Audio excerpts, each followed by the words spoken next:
ಗಾಡಿಯಲ್ಲಿ without helmet ಯಾವುದು ಹಾಕದೆ ಬ್ಯಾಕ್ಗ್ರೌಂಡ್ ಮ್ಯೂಸಿಕ್ ಹಾಕ್ಕೊಂಡು ಒಂದು 10 ಜನ ರೋಡ್ ಪೂರ್ತಿ ಬ್ಲಾಕ್ ಮಾಡ್ಕೊಂಡು ಹೋಗ್ಬೋದು. ಮತ್ತು ಉಳಿದವರಿಗೂ ತೊಂದರೆ ಆಗುವ ರೀತಿಯಲ್ಲಿ ಗಾಡಿ ಓಡಿಸೋದು. ಮತ್ತು ಗಾಡಿಯಲ್ಲಿ ಈಗ ಉದಾಹರಣೆಗೆ ತಾರ್ ಜೀಪ್ ಇದಂದರೆ 4 ಜನ 5 ಜನ ಹೋಗೋದಕ್ಕೆ ಅವಕಾಶ ಇರ್ತದೆ. ಅದರಲ್ಲಿ 10-15 ಜನ ಹೋಗ್ಬೋದು. ಅದನ್ನು ವಿಡಿಯೋ ತೊಗೊಂಡು ಹಾಕ್ಬೋದು. ಸೊ ಇಂಥ ಸಂದರ್ಭದಲ್ಲಿ ನಾವು 100% ನಾವು ಕೇಸ್ ಮಾಡ್ತೀವಿ. ಆಲ್ರೆಡಿ ನಾವು ಈಗ ಮುರುಗೋಡು ಸ್ಟೇಷನಲ್ಲಿ ಕೂಡ ಮಾಡಿದ್ದೀವಿ.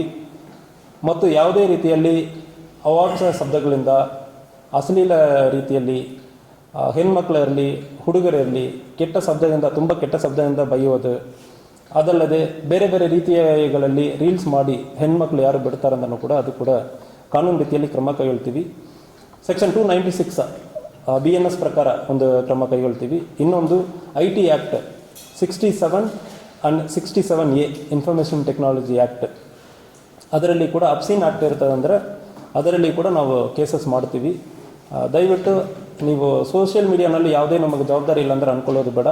ಸೋಷಿಯಲ್ ಮೀಡಿಯಾನಲ್ಲಿ ಈ ರೌಡಿಸಮ್ ಬಗ್ಗೆ ಪ್ರಮೋಟ್ ಮಾಡೋದು ಮತ್ತು ಬೇರೆ ಬೇರೆ ಅಬ್ಸೀನ್ ಆ್ಯಕ್ಟ್ ನೋಡೋಕ್ಕೆ ಆಗಲ್ಲ ಅಂಥ ವೀಡಿಯೋಸ್ ಯಾವುದನ್ನು ಅಪ್ಲೋಡ್ ಮಾಡುತ್ತೆ ಅಂದರೆ ಕಾನೂನು ರೀತಿಯಲ್ಲಿ ಕ್ರಮ ಕೈಗೊಳ್ತೀವಿ.